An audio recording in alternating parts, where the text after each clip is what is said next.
Hello and welcome to Guild Wars Players News, the podcast where we take a look at Guild Wars game series news and talk about content on our site, Guild Wars Players.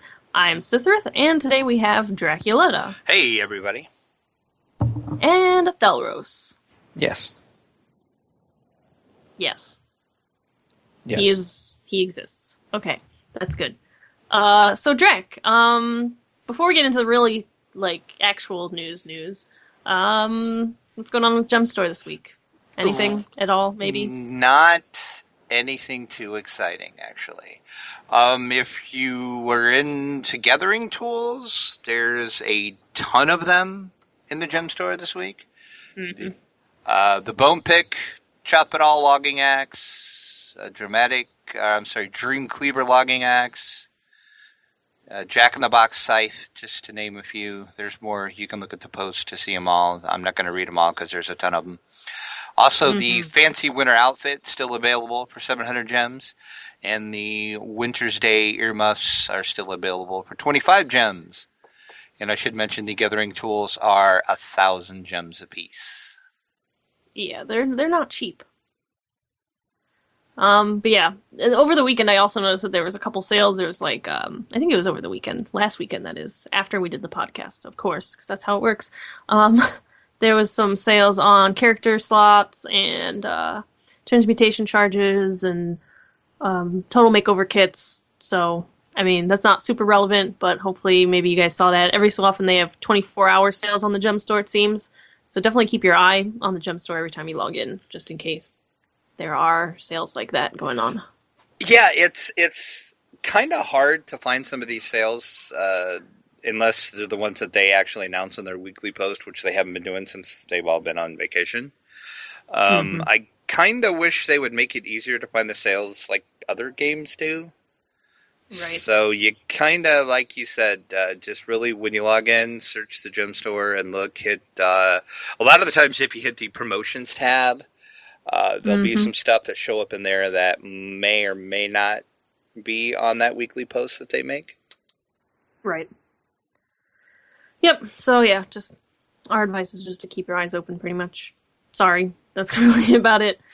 But in more exciting and actual news, this coming Tuesday, January 13th, the next episode and the final episode of Season 2 of The Living Story is coming out. It is called Point of No Return.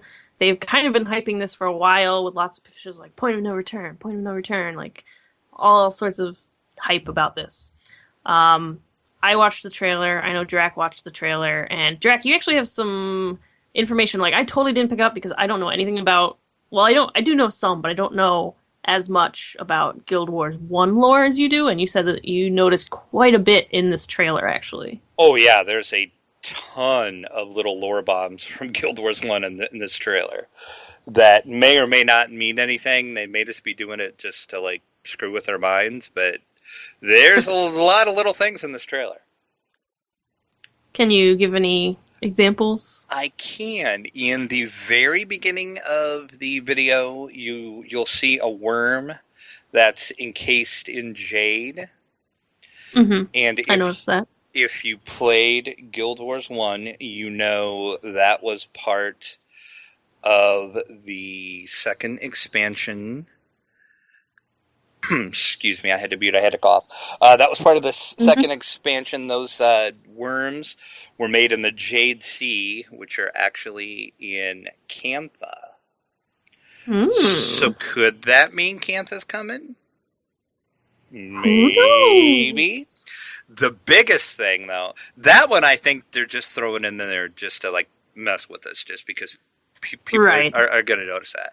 But the biggest one that really, really stands out is when they're all standing in front of that cave. Well, I call it a cave. It's kind of like a certain gate, but it kind of looks like a cave as well. And there's all those markings and runes all around it. Runes? Yeah.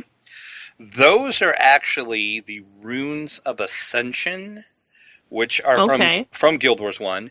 In Guild Wars 1, in the original game, your characters had to ascend to get to basically what they refer to it as their end game, and you had to do 3 different quests to do that, and each one of those had a rune associated with it, and you had to like go do the quest to basically kill a boss, get this rune, and then you took all 3 of those runes back to this other thing that kind of looks similar to what that thing looks like.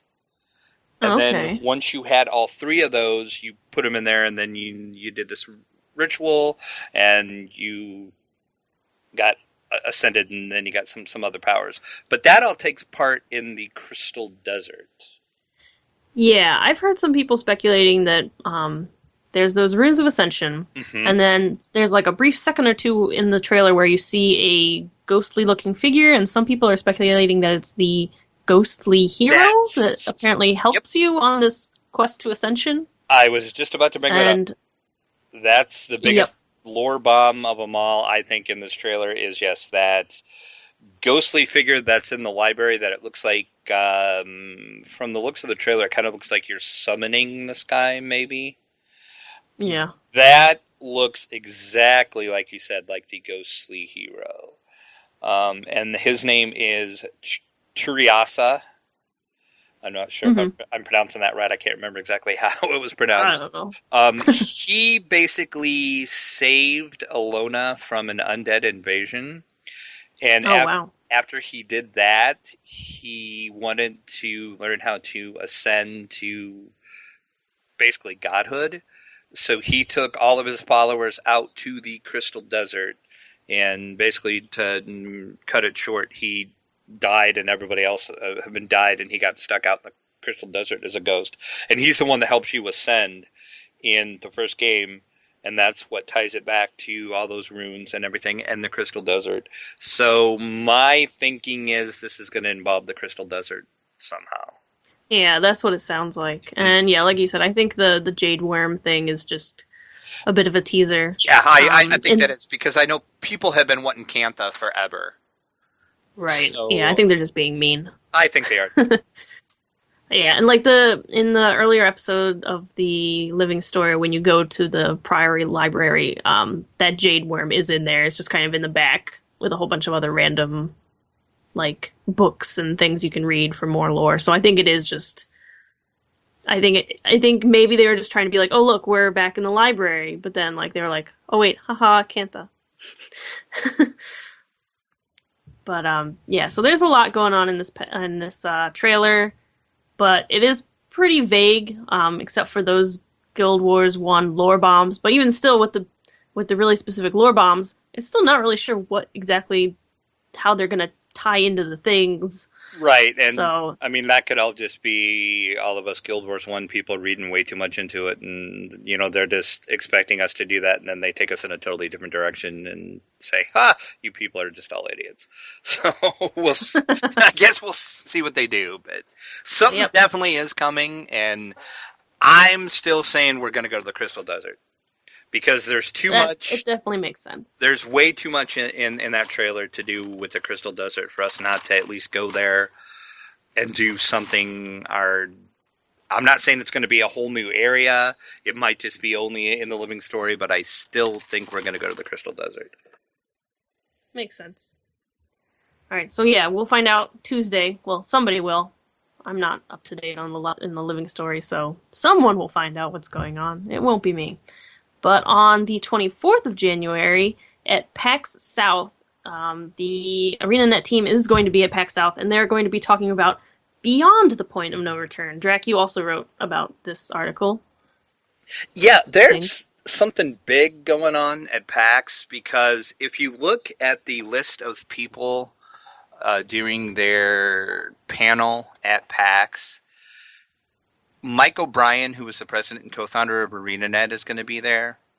That's really big. Yeah, Colin Johnson, who is the director of Guild Wars, is going to be there. And if they were just there to say, oh, hey, you know, our final Living Story came out, blah, blah, blah, blah, blah, I doubt those two people would be there. There's plenty of other people on the Guild Wars 2 team that could go. Mm-hmm. So I don't know what they're Rex doing. Wolf in the chat just wrote expansion announcement. Come on, and he pretty much took the words out of my mouth. Exactly. I feel like this has to be an expansion announcement. And that's what everybody is speculating, that there's going to be an expansion, because, like I said, you wouldn't have your president and co-founder and your lead director show up just to announce that you're going to start another living story after this one ends, right. Yeah, so, even if it's just something like, oh, there's going to be an update. Like, if it's just an update, or even, just like a living story thing, or, oh, we're going to add a new class, like, I don't think it would warrant any of that. Right. That's too big of names, and they have a pretty big a haul, too. I looked up on the PAX South webpage to see which hall their panel was in, and it's one of the biggest places to hold panels at PAX South, so that's pretty exciting. Yeah, they're really gearing up for something, and like I said, everybody's speculating expansion, and that leads... Cantha? Yeah, exactly. That leads us back to the whole Cantha thing. Is that where we're going to go? Because we could go through the Crystal Desert to get to Cantha, so it might tie living story into everything. So yeah, it's pretty exciting. I guess we'll wait and see what happens, but they have we'll know Saturday, January 24th, and it's scheduled for 10:30 a.m. to 12 p.m. So I'm looking forward to that date. So we should know pretty much as soon as that news breaks there. I'm sure there'll be people in there tweeting like mad telling us what went on. So I sure hope so. But my bet, if I was a betting person, I would definitely say expansion. Yep, I'm going to say that as well. Yep. All right, so that's about it for game news this week. And on to the site news. We don't have a whole lot going on this week. Still kind of coming off the tails of holidays and stuff. I put out a inventory management guide. I know a lot of people have been starting playing Guild Wars 2 recently, and I've been getting a lot of questions directly, like relating to crafting and inventory management and certain items, and like how do I use a bank, and I see a lot of these kind of questions in map chat as well from new players, so I figured this would probably be a kind of helpful guide for people. So in this guide I talk about and go over all the different parts of your inventory for your character, kind of the intricacies of your bank and the banking system, and I also give some tips on what you should and shouldn't sell and when to sell them, kind of thing. And I think Thalros learned that he should take my advice, didn't you? Maybe, if he's not muted. But he's probably muted. I was muted. But yeah, that happened. Yeah. When I first started playing, I pretty much just sold everything to the vendors. But upon being shown how easy it was to sell stuff directly to the market place area thingy, I just started doing that with pretty much everything, and making a lot of money, You're rolling in gold now. So listen to my advice when I give it. Pretty much. Apparently so. So this week's community video spotlight is another video from Wooden Potatoes. I try not to put his videos up on the site too much because he's pretty much the most popular Guild Wars 2 YouTuber, and so I feel like a lot of people will see his videos anyway. But I've been talking about on the lore book a lot lately, like Ascalonian lore and the human and Charr war a lot. This video particularly that I posted this week seemed relevant. It is called Fall of Ascalon, and it goes over the history of the war between the humans and the Charr. It's a pretty good overview. It goes kind of quickly. If you aren't familiar with some of the names and places, it might be a little bit confusing, but if you give it a playthrough, like sit, go into the game, look around a little bit, it'll start to make a bit more sense, and I think things will kind of start falling into place for you. His videos about lore are always pretty good, so I definitely recommend checking them out. And this week's community outfit is actually from Braxwolf. He has sent in his Asura engineer named Sprogs, and I know from talking to him that his inspiration for this character was Rocket the raccoon from Guild Wars, or not Guild Wars, oh my gosh, from Guardians of the Galaxy. Oh, could you imagine a Guild Wars movie? No. Yes. He's based on the raccoon. So he's got little dreadlocky things and little goggles, and he's kind of a mad scientist-y character. And he looks pretty cool. Although I think at this point, since he sent me that screenshot, I think his character is like 2 or 3 times the level of the screenshot. But yeah, still pretty good looking for an Asura, you know. So for this week's lore book, like I said last week, going to be talking about the Searing. The lore book, though, is where we take a look at a place, character, race, or artifact, and examine the lore surrounding it and why it's important to our gameplay. And like I said, this week I'm talking about the Searing. It took place in 1070, and that is about 255 years before Guild Wars 2. And one of the original Guild Wars 1 campaigns deals with this event. So basically what happened with the Searing is that the Flame Legion Charr, which is one of the 4 legions of Charr, Flame Legion shaman used giant cauldrons that they had gotten from their gods to bring down giant purple crystals crashing into Ascalon, and their goal was to bring down the Great Northern Wall so that they could invade Ascalon and take it back from the humans. And this had a lot of side effects. It did break down the Great Northern Wall, but it also took down a lot of cities and homes around Ascalon. It also, though, drastically changed the weather of the area. The land dried up, lots of plant and animal species went extinct, some rivers and lakes completely dried up, and that's why Ascalon in Guild Wars 2 has this kind of eternal autumn kind of look to it. It's because it's gone through this drastic kind of weather change in the past 250 years. And if you go into, for example, the Plains of Ashford or any of the Charr areas in Ascalon, you will still see these big, huge, giant purple crystals everywhere. And obviously they're not really going anywhere. They're kind of just stuck in the ground because magic. And that's about it for the lore book this week. It's pretty short. But this week, Draken Ethelros and I played a lot together. A lot. Didn't we? We did. We did 2 different... We died a lot, too. For various reasons. We did 2 dungeon runs. We did Ascalonian Catacombs and Caudicus's Manor. So that's the level 30 dungeon and the level 40 dungeon. They were pretty well, I think. Mostly. Yeah. I think the Ascalonian Catacombs was actually a little bit more enjoyable for me. In terms of having pretty good boss fights, and the whole story seemed stronger in that one. Yeah, I definitely agree. I think Caudicus's Manor went a little bit too quickly, but I guess we'll see how the other versions, the other modes of the dungeon go for that one. And of course the higher level ones, which we can do now. Yeah, next one that we'll probably be doing is Twilight Arbor, so that should be interesting. Lots of plant people. Mm-hmm. Lots of Kaith. Lots of Kaith. Another thing we did was we did so many jumping puzzles this week. We did so many. Yeah. And I think Ethelros has a little rant to go on.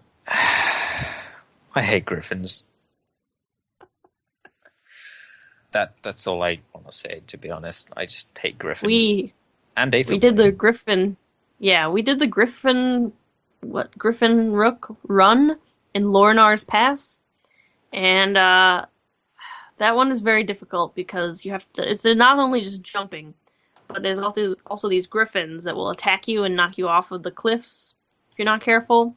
And supposedly, to get to the chest at the end, you're supposed to carry a timed bomb throughout the whole jumping puzzle. But we kind of said, no, forget that. This is insane. And we just didn't get the loot at the end. We just went for the achievement, and that worked. But that one was pretty hard. But I think the hardest one, actually, it's the only jumping puzzle that we pretty much just quit and said no, was the jumping puzzle called Not So Secret in Gandharan Hills. At first we were like, oh, this isn't so bad. We got to the little Aetherblade ship in there. We were like, yeah. Then it's like, wait, we're not even halfway through this, and this is the worst thing ever. And we still haven't tried it again. Yeah, it has that unfortunate mix of a really annoying jump and then taking a while to get back to try it again, to having a lot of mobs around. You kind of have to deal with all three of those. Yeah, it's not great. Not so great, right? Instead of not so secret. Yeah, I made a funny. Sounds about right. We also did some puzzles with Drac, and the best thing ever happened when we were doing one of the jumping puzzles in Blade Ridge Steps. Yes, it did.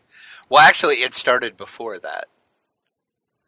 Did it? Oh, no, because it was on... We saw him in the first one we did in Blade Ridge Steps, and then we found him again in the second one. Yeah. There's two in that zone. Because, I got to witness his complete and utter face plant of death into the end of the jumping puzzle.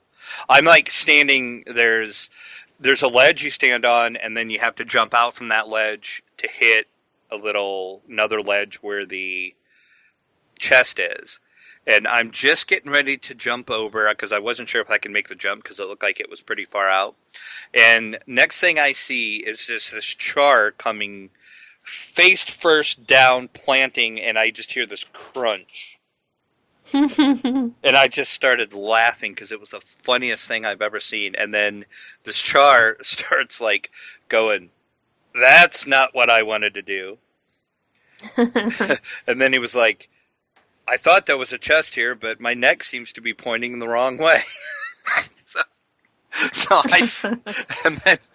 And then I told him, I said, "Well, I'll try to get over and res you, but I don't know if I can make that jump." And he's like, you're light on your feet. You can do it." So I jumped over, and I barely made the jump. So I resed him up. And then that's when he showed up at the next puzzle that we did then. Yeah, we went on to the next jumping puzzle. And his name was Garrick Stormshadow. We made sure to write this down because we wanted to talk about him because he was really cool. His name is Garrick Stormshadow of the Storm Warband, and he RP'd with us through this entire jumping puzzle, and it was awesome. Basically, he was like showing us how to get through the jumping puzzle, and then he'd like stop and like cheer for us and be like, "Oh, you can do it. You're light on your feet." And it was just so funny. It made the entire jumping puzzle so fun. So if you're a role player, you should definitely role play through jumping puzzles with other people because it's hilarious. Yeah, that kind of spontaneous playing is just like, while it is nice to see people doing it in towns and stuff, just having it happen organically out in the field is just, it feels so much better. And I tried my best to kind of role play back at him. Yeah, it was fun. So yeah, Garrick Stormshadow, if you're listening, you're awesome. Major props. This week, yeah, pretty much. Like, you're pretty awesome. And we love you. This week, I also discovered that the Guild Wars 2 community on Tumblr, because I can words, is quite active. I started noticing that there's like a whole lot of people like drawing their characters and stuff on Tumblr, so I started getting back into using Tumblr and whatever. And on a whim, I decided to post the first episode of Guild Wars Players News on Tumblr, and it got reblogged by the official Guild Wars 2 Tumblr, so that was pretty cool. I logged into Tumblr one day and I was like, "Gosh, I have a lot of activity and reblogs. What's this about?" And I was like, "Oh, right. Well, the Guild Wars 2 official Tumblr reblogged me. So if you're listening because of that, hi, thanks for coming. Yay." The only bad thing that I had happen this week in Guild Wars 2, well, besides the not-so-secret jumping puzzle, was I started trying to get caught up in the living story again, because, as you know, next part and last part of Season 2 is coming next week, so I was like, oh, I'm going to catch up, and I just hate it. I just hate it so much, and, like, it's so impossibly hard, and after talking to some people on Twitter, apparently you're supposed to do it in groups, but there's no indication on the quests that you're supposed to do it in groups, because, like, the story's all supposed to be just about you helping these people or whatever, and there's no indication that you're supposed to do it in groups. So I've been trying to do this stuff solo, and it is some of the most excruciatingly painful gameplay I've ever experienced in a game. Like, as difficult as jumping puzzles are, I've never actually rage quit the game because of it, But last night I actually just rage quit because I was just so sick of it. Especially because I was doing the Hidden Arcana one, and there's these fights that take ages to do by yourself. And I was like, I finally finished one, and I was like, oh god, that took like half an hour just for one fight. Surely I'm at the end of this. But then I looked it up because I couldn't get past the next part, like a little puzzle thing. And I still had 2 more bosses to go. And it's a super long instance. So if you leave in partway through it, you have to start from the very beginning. You have to go through the whole library thing again. So apparently I've been doing it wrong because I've actually been trying to do it solo. So I'm basically just going to have to wait until you guys are level 80 so that we can do this together, because otherwise it's not going to happen. So I just quit for now. No living story for me. When I eventually get there. Mm-hmm. Well, you're not that far away. Well, apparently not with the rate I've been leveling lately. Yeah. Doing dungeons, I think, kind of gave you quite a few levels. Yeah. But other than that, yeah, I got my Elementalist from level 50 to 61, so he's leveling quite fast as well. And even though I already have a level 43 Guardian, I made another Guardian. I made a Sylvari Guardian because he is just really pretty. The end. As if any other reason is needed. There is no other reason. I play characters because they're pretty, and that's about it. And I guess gameplay is good too. Drac, what else did you do this week besides get role-played through a jumping puzzle? My ranger went to 62. What I did is I basically saved my level 50 personal story to do once I got hit 60, so I would have my level 60 to do too, since they kind of break them up into chunks like that. So I ran through my 50 and 60 personal story, and oh gosh, oh my gosh, did you cry? Almost. I know, literally right? had to sit there and just, I'm like, no, this is not, no. I know.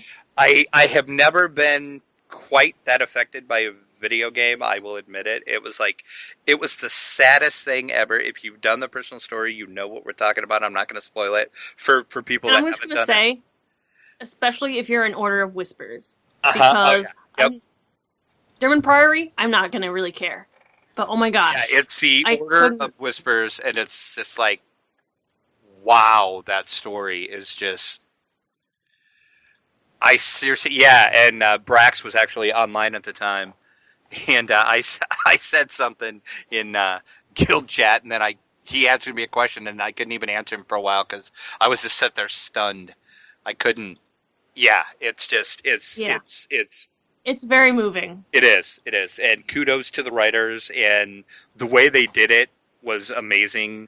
And the story arc they closed with that was excellent, the way they ended it. So kudos to the writers, but wow, is it sad. Yeah. Get ready to cry if you haven't gotten there yet. Yeah. Other than that, I bought my Tier 2 cultural armor, which pretty sweet, which I promptly dyed the reddest red I could find. Of course. Go figure. I did the dungeons that we talked about and that jumping puzzle. And I may or may not have spent 7 gold on the trading post. Just saying. And why is that? Why did you spend 7 gold, Drac? You Because, gotta fit this in somewhere. Because I had to buy, because I was looking at the trading post, because I was looking for, some very red dye, and I got my dye, and I seen there was a section on the trading post for minis, so I thought, I'll look. I won't buy anything, but I'll look. I'm scrolling down through the minis. I found a Zoja mini.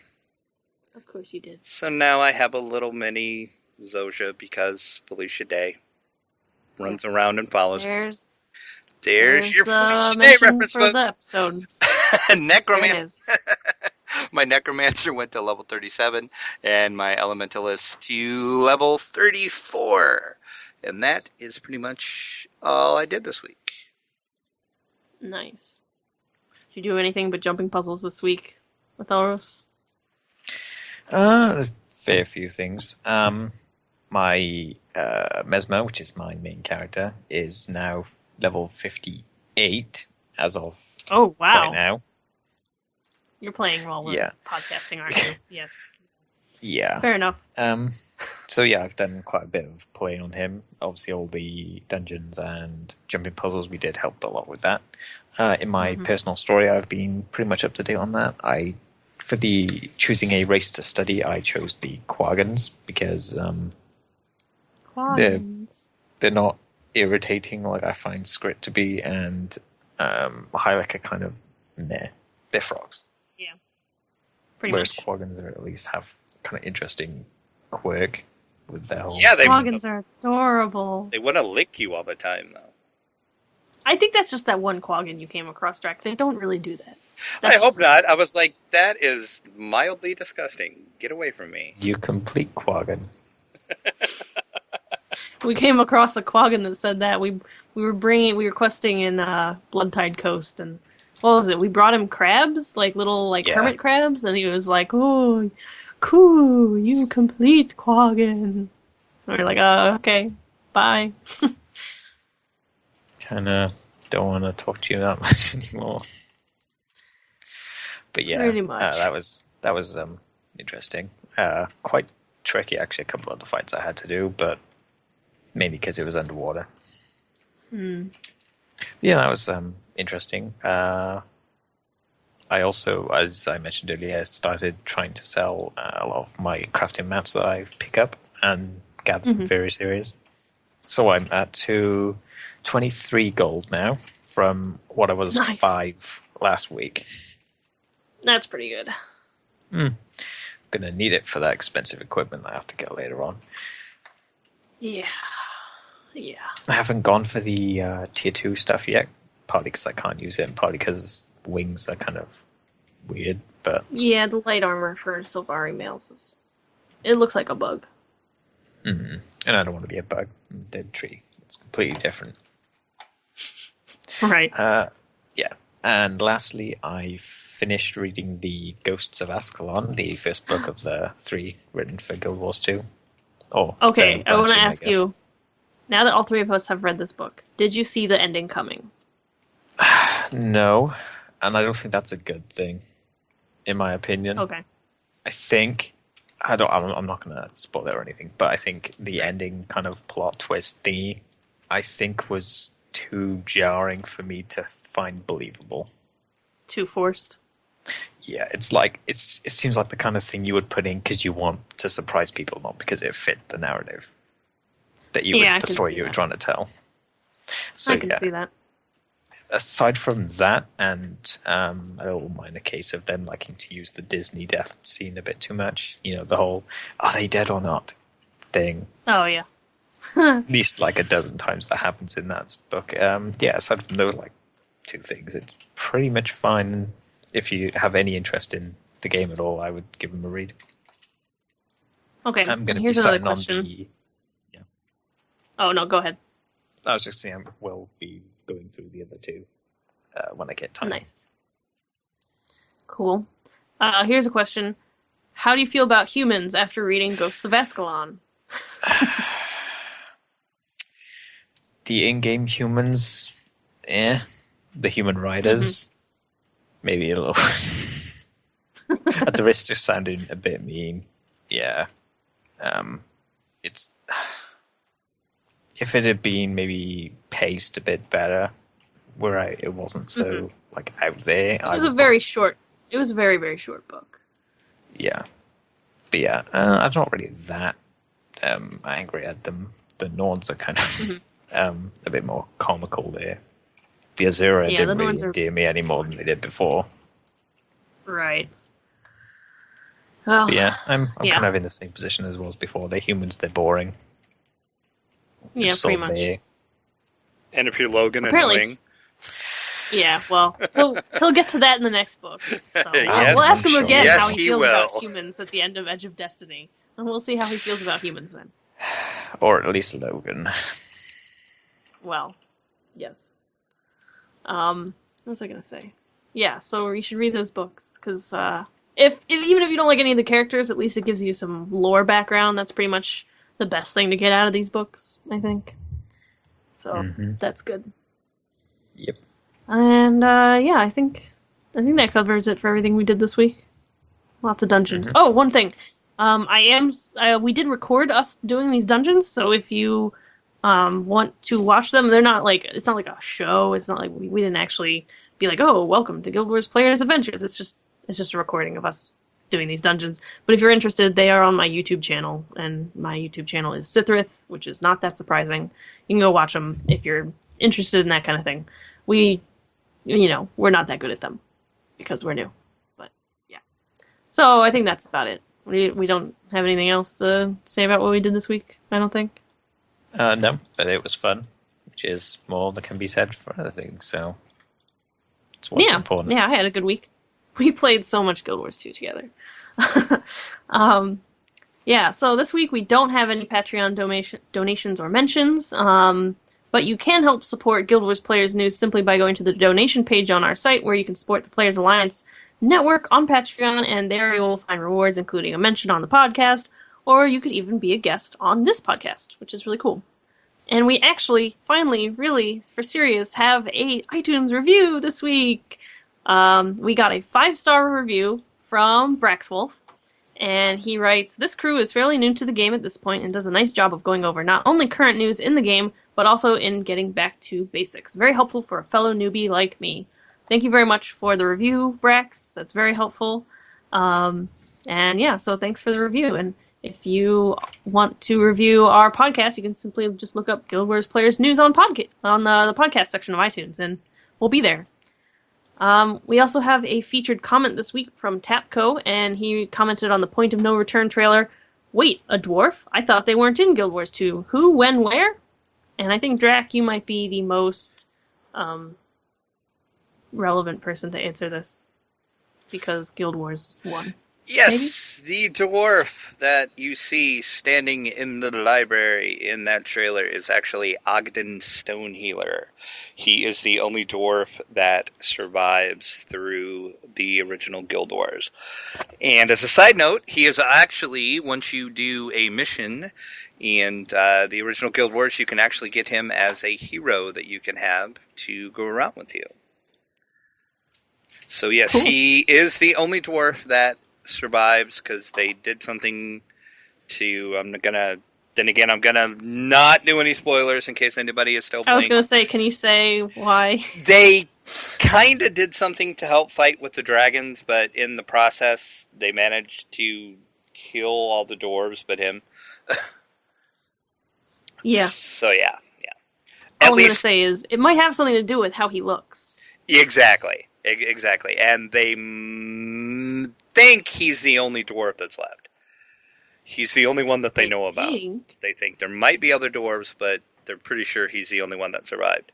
And like you said, that's kind of why he looks. So yeah. But it kind of... The expansion they're going to announce, we're going to go to Cantha with all the rest of the dwarves. Could be. Dun, dun, dun. It's just the whole expansion's going to be dwarves. Nothing but dwarves. Dwarves everywhere. That would be horrible. That would be terrible. Horrible. Dwarves. No.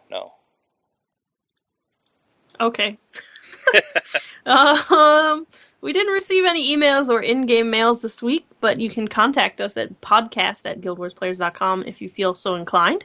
And you can follow all of us on Twitter. You can follow the Players Alliance Network at Players Ally on Twitter. Guild Wars Players at GW Players. Sithrith, me at Sithrith on Twitter, and in-game I'm at Sithrith.6741. Draculetta on Twitter is at Draculetta_72, and in-game at Draculetta.7401. And Athelros is at Athelros on Twitter, and in-game he's Athelros.3164. And you can listen to all of the Players Alliance live shows. On Mondays at 8:30 p.m. Eastern is DDO Players News. Thursdays at 8:30 p.m. Eastern is this show, Guild Wars Players News. And Saturdays at 8:30 p.m. Eastern is Lotro Players News. You can join us for all of these live shows at guildwarsplayers.com/live. Follow the links on that site. Thank you very, very much for listening. And this is Sithrith reminding you to look before you leap.